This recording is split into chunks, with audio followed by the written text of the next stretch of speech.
Is this working? Right, we did it. I'm Thank so God. Oh my um, gosh. thank you.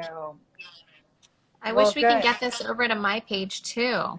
Can you see, Yeah, can we like record this video and save it?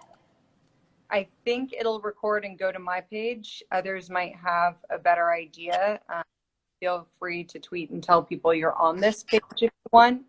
Um, Yeah. once it's recorded on my page, probably we can pull it over to yours too. Okay. Cool. We will figure it out.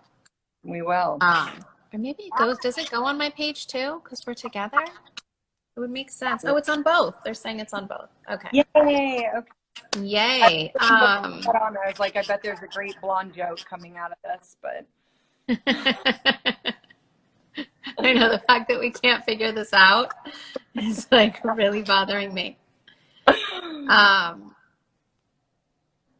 So yeah, I wanted to do this because I'm so grateful for everyone that watched the Justice Project, and Jessica has been a huge mentor for me and a huge role in that project that I did, but just in my journey of going to school again and learning so much about the system. So I think that it can be really scary during these times where people that are in prisons and in jails are experiencing what we're experiencing out here and dealing with COVID-19, but it must be just so scary for them that they're in these confined spaces. They probably don't have as much information about what's really going on. And then on top of that, they're getting all of their visits cut, and that their loved ones can't really come to the facilities during this time because of coronavirus. So I just kind of wanted to, you're my go-to person of who I call when I have questions and want to feel things out of like, what do you think is going on, you know, in the prisons right now? What do you anticipate to happen? So I wanted to share that experience with my viewers to basically be on one of our personal calls about what I'm thinking, what I'm feeling, and going to my expert for the advice. well, thank you. And thank you for, but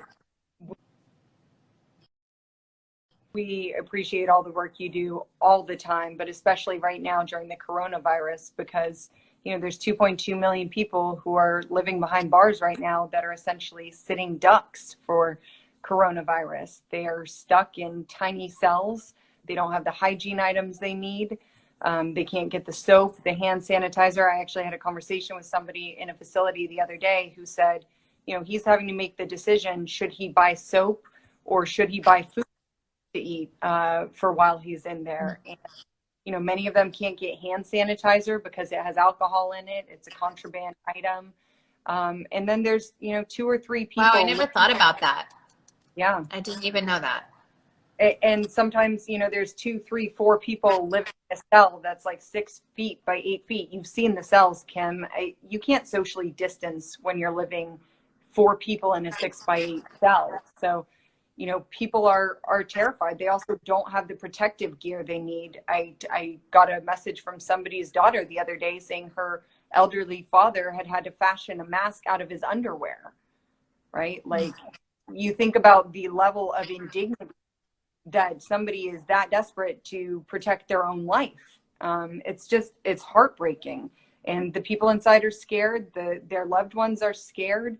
And yeah, I was going to say, people that can't, come and visit, now they're getting that like love and communication cut off from them that they probably so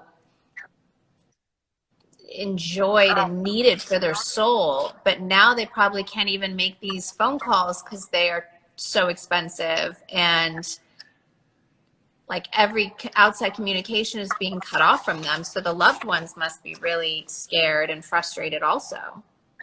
yeah, it's terrifying. I mean, I had a loved one who was in prison, and I was terrified every day that something was going to happen to him. But that's even before Corona. You've also got people inside who are scared that something bad is happening to their family, and they can't afford to reach out, don't have phone time to reach out and talk to them. So it's terrifying. We also know that the virus is actually spreading faster inside. If you look at And Rikers I think, Island, but I think the notion is just that like, oh, it's safer because everyone is isolated. But what they're not really understanding is that, you know, like you said, they are in a cell with 3 people sometimes, and you cannot social distance. You can't um, respect what they're asking everyone else to do outside because of their living situation. or you've got people living in open bays where it might be 100 people, 300 people in one big room with triple bunks.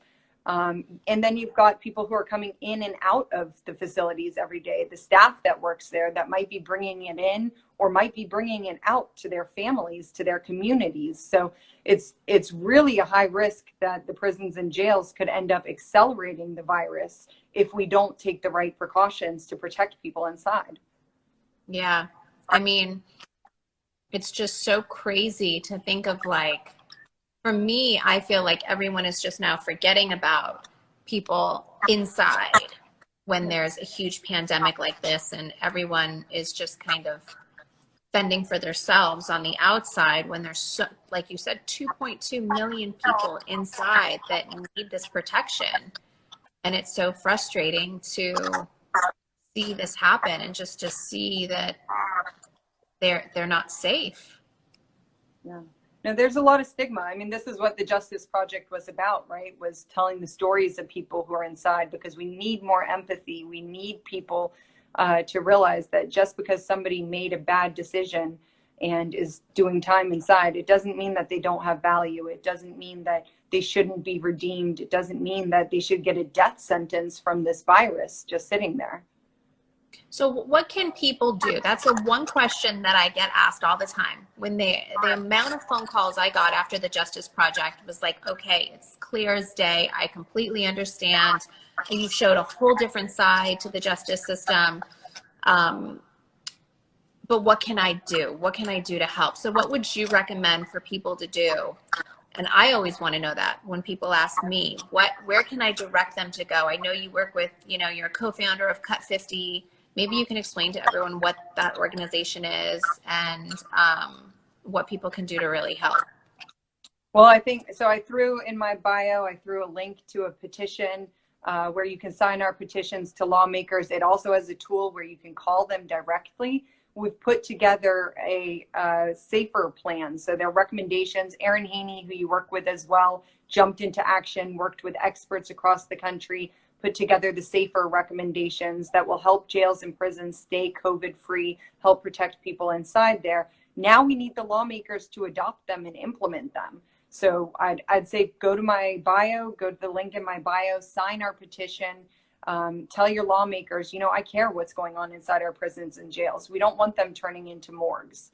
We want people in there to be safe, but that means our communities are going to be safe. So get involved and help us get this implemented in all 50 states and in the federal government. Yeah, I will. I'll post a link to that as well later so people can really understand how they can help. I mean, it's just crazy to think that, you know, Alice Johnson, if, you know, she wasn't out now, she would be just sitting there probably so scared that she was going to get the coronavirus. And it's just such a scary thing to think about. And I really urge everyone to listen to what Jessica said and sign these petitions, and that they help get all the laws passed and have all of the people that can make a difference really. I think it really puts the pressure on to step up and pay attention, not to forget about the people that are sitting in our prisons and jails that are scared just like we are. Yeah. And Kim, you're I think it's important to know that we're all going to get through this together, though, and it's about educating people to understand what they can do to really help. Yeah, and you're a shining example of what happens when there's public pressure around the prisons and jails, and how we can actually get people out, because there are a lot of Miss Alices. There are a lot of people in there who didn't even commit a crime, but are there because of a technical violation of probation or parole. So they missed a meeting with their probation or parole officer, or they didn't make a payment on time. Or there's a lot of people who are there because they just can't afford their bail amount. They haven't actually been convicted of a crime yet. So, you know, there's people all that of those stories when you tell me them, just those hit so hard. Just thinking of, I always tell people, once you get involved and once you get started in trying to figure out how to fix such a broken system, you get so overwhelmed because there's so much that is broken. And when I hear about bail reform, and just to hear that so many people spend so much time behind bars just because they can't afford their bail, and how just unfair every single part of the system is, it really is overwhelming. And so that's why I want to do whatever I can to try to help that. Thank you. Thank you, Kim, for using your Of voice course. to elevate this. Of course. Well, thank you for getting on the call with me. Are you doing okay? Kids okay? Kids are good. Hannah's studying from home, a little bummed that her Sweet 16 got canceled, but obviously there's a lot worse stuff going on in the world, so she understands. You studying away? I am. I'm hiding in every corner that I can get to sneak away and study. I'm going to put you on a call with my kids later so you can tell them that it's very serious, that mommy has to study, and to give me the space to do that, please. Yes, I will. I'll tell her. I saw North earlier. North, mommy needs to keep studying. The exam is coming up. She's quiet right now in my bathroom, so I'm going to let her be, and I can sit here and study afterwards and let her think that I'm still on our live chat, so she leaves me alone. That works. That works. Well, thank you, Kim, for taking the time and hopping on the live. Sorry about the technical issues, but I appreciate it. Of course. Of course. I'll talk to you soon. Bye, guys. Talk to you soon. Go to Jessica's Bye. page. I'll post her link.